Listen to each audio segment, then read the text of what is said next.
In this tutorial, we're going to see how to configure a VLAN on a Cisco switch. Of course, we're going to have 3 different points, and the first point we will discuss about a VLAN in general. What is a VLAN?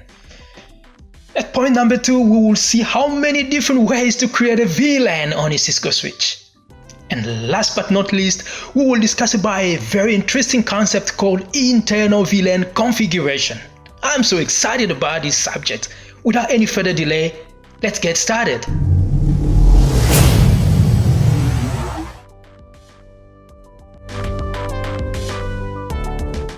What is a VLAN?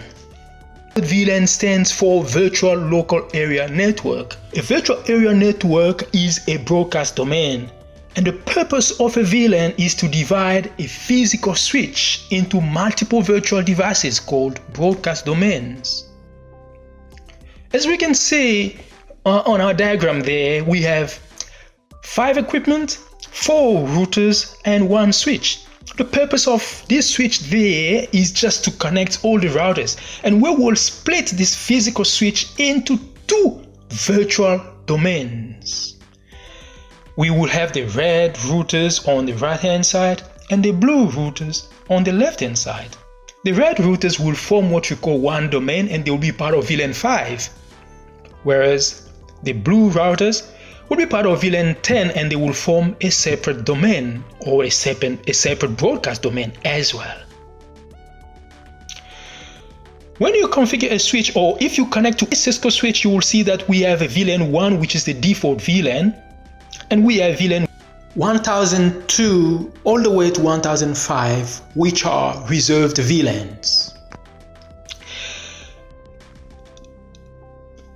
How many different types of VLANs do we have? We classify the VLANs into categories. We have standard VLAN, extended, and internal VLAN. Standard VLAN ranges from 1 all the way to 1005. Extended VLAN starts right away from 1006 all the way to 4094, and internal VLANs is used for internal usage or internal purposes. It's exclusively for application usage. If you bring up a switch here and you issue the command show VLAN, you will see that we have VLAN 1, which is identified as a default VLAN, and we have 1002 all the way to 1005 are actually what we call reserved VLANs. These VLANs cannot be used because they belong to FDDI and token ring, and they are really legacy VLANs. But VLAN 1 is a default VLAN because all the ports which do not belong to any other VLANs will be part of that VLAN, and it's also identified as a native VLAN if you are using .1Q trunking. How many different ways do we create a VLAN? Well, there are actually 3 different ways. The first one is you can configure VLAN via a global configuration mode. And number 2, you can actually configure VLAN if you issue the command VLAN Database. We will see this just in a few moments. And the last way of configuring a VLAN is when you assign an interface into a VLAN. Automatically, if that VLAN doesn't exist, it will be created. But there is one dependency. The switch must be in a VTP mode server or VTP mode transparent. Then you will be able to create a VLAN.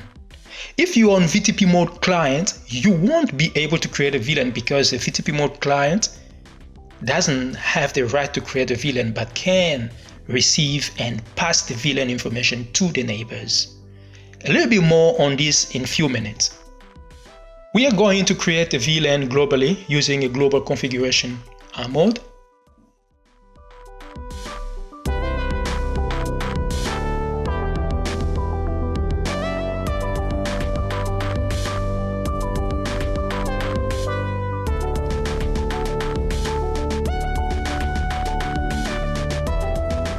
There we have just finished creating a VLAN using a global configuration mode. Now we're going to move to the VLAN Database configuration mode. All you do is that you go to the privilege mode and you type VLAN Database, you press enter.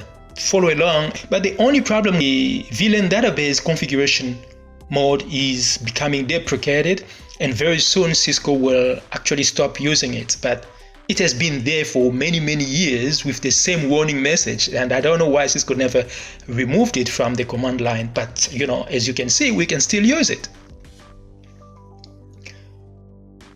As I said, the last one is assigning an interface into a VLAN. When you assign an interface into a VLAN, providing that your switch is operating in VTP mode server, you shall be able to create a VLAN, or the iOS will create a VLAN for you directly if it doesn't exist yet. We will verify you have to be in VTP mode server first of all, before you can be able to create a VLAN.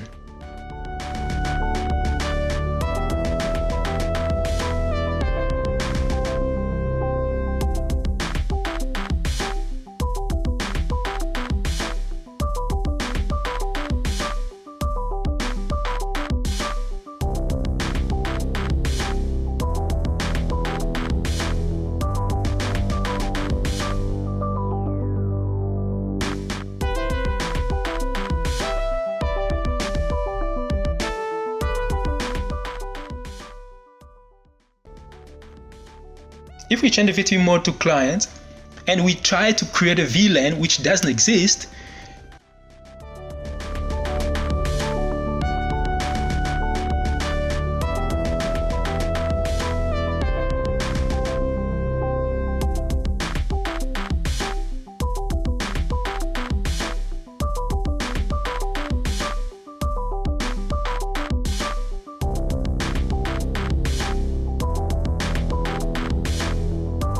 .150 has not been created because the VTP mode was client.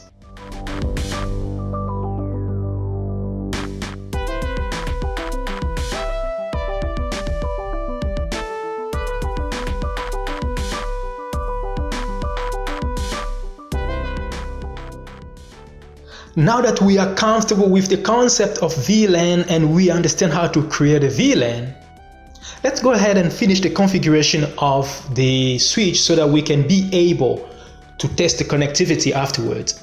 We are also going to configure the IP addresses of the interfaces on each router.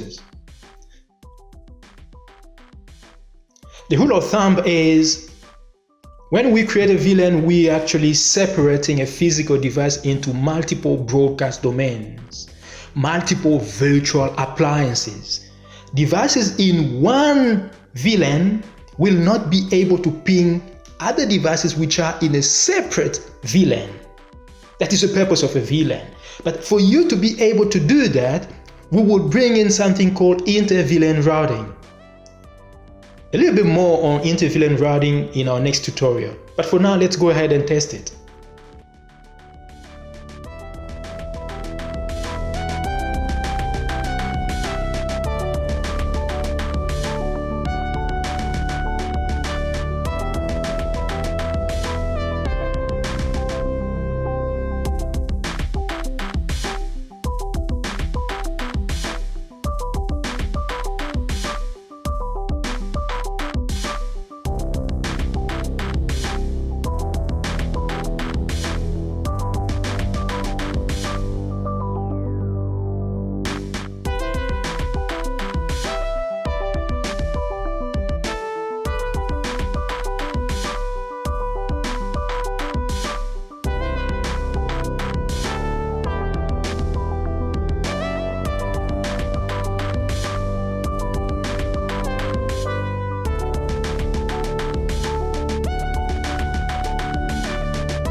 Moving on to point number 3, internal VLAN configuration.